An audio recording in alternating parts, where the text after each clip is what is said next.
আসসালামু আলাইকুম। আমি রায়হান আহমদ, সভাপতি, প্রতিষ্ঠাতা বিশ্ব মানবাধিকার রক্ষা সংঘ। আপনাদের সামনে এখন ভাষণ দিব পবিত্র কোরআন শরীফ নিয়ে। পবিত্র কোরআন শরীফ মহান আল্লাহর বাণী, হযরত মুহাম্মদ সাল্লাল্লাহু আলাইহি সাল্লামের উপর নাজিল হয়েছে। বিসমিল্লাহির রহমানির রাহিম, সূরা ফাতিহা। বিসমিল্লাহির রহমানির রাহিম, মক্কায় অবতীর্ণ, রুকু 1 আয়াত 7। আলহামদুলিল্লাহি রাব্বিল আলামিন, আর রহমানির রাহিম, মালিক ইয়াউমিদ্দিন, ইয়াকা নাবুদু ওয়া ইয়াকা নাস্তাইন, ইহদিনাস সিরাতাল মুস্তাকিম, সিরাতাল লাযিনা আনআমতা আলাইহিম গায়রিল মাগদুবি আলাইহিম ওয়ালাদ-দাল্লিন। আমিন। আলিফ লাম মিম, যালিকাল কিতাবু ফি লা রাইবা হুদাল লিল মুত্তাকিন আল্লাযিনা ইউমিনুনা বিল গায়বি ওয়া ইউকিমুনাস সালাতা ওয়া মিম্মা রাযাকনাহুম ইউনফিকুন ওয়াল্লাযিনা ইউমিনুনা বিমা উনজিলা ইলাইকা ওয়া মা উনজিলা মিন কাবলিক ওয়া বিল আখিরাতি হুম ইউকিনুন উলাইকা আলা হুদাম মিন রাব্বিহিম ওয়া উলাইকা হুমুল মুফলিহুন।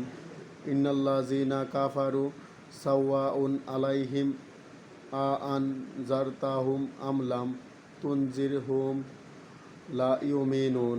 খাতামান মাল্লাহু আলা কুলুবিহিম ওয়া আলা সামিহিম ওয়ালা আবসারিহিম গিশাওয়াতু ওয়ালাহুম আযাবুন আযীম।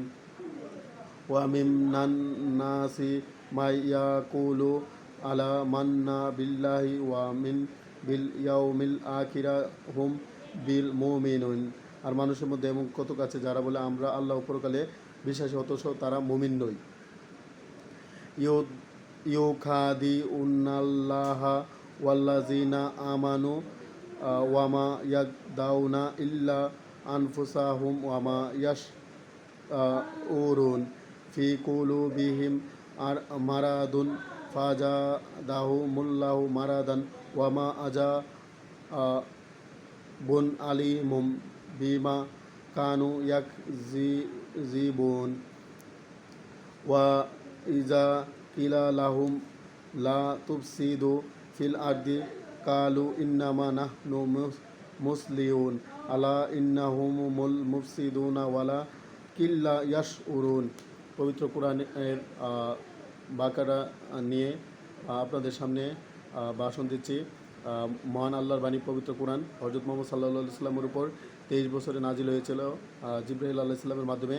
সূরা বাকারা কোরআন শরীফের সবচেয়ে বড় সূরা। সূরা বাকারার 286টি আয়াত। বাকারা শব্দের অর্থ গরু বা গাভী। পবিত্র কোরআন আল্লাহ বিশ্বের সকল জীব, প্রাণী ও মানুষের মুক্তির জন্য হযরত মুহাম্মদ সাল্লাল্লাহু আলাইহি সাল্লামের উপর নাজিল করেছেন।